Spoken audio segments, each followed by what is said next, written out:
today's video, I'm going to show you how you can convert the square wave to a sine wave. This will be a short one. This SI5351 generates 7 MHz square wave and I want to convert it to a 7 MHz sine wave. Generating square waves are much easier than generating sine waves, so this will be much cheaper than directly generating a sine wave. But before showing how to convert a square wave to a sine wave, let's understand what a square wave is made of. A square wave has its own fundamental frequency, meaning the frequency which we are talking about when we say, for example, a 7 MHz square wave.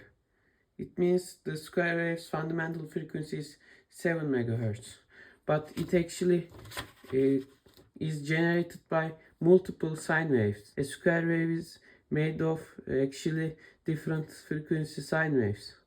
Mainly the 1 times fundamental frequency, 3 times fundamental frequency and 5 times fundamental frequency. But we get a little bit of 2 and 2, 4 and other even harmonics of the square wave. So to get a sine wave at exactly f0, the fundamental frequency, we need to get rid of all of these harmonics. So to do that, we can easily connect a low pass filter to our sine wave and get rid of all of these frequencies by using the low pass filter. So that's what we are going to do actually today.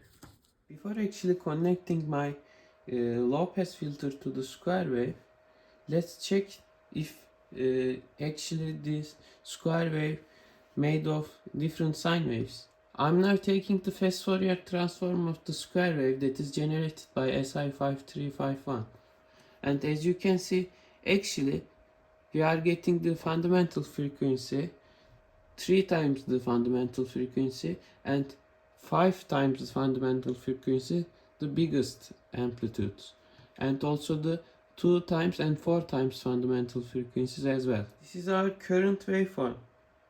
As you can see, this waveform has a fundamental frequency of 7 MHz and it's a square wave. Now let's connect this low pass filter that has a cutoff frequency of 10 MHz that I made. Now let's connect this to the square wave and let's see what happens to it. Now I connected my low pass filter to the square wave, and as you can see, my square wave is now a sine wave that is 7 MHz as expected. It's a little bit distorted, but it's a sine wave and it's okay.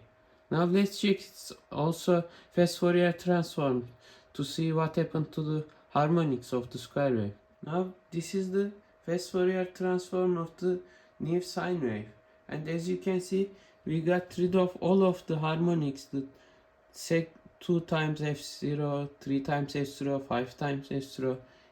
They are all gone. We only have our fundamental frequency last. So this is it.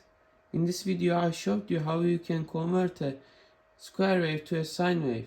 I hope you learned something from this video. Goodbye and have a nice day.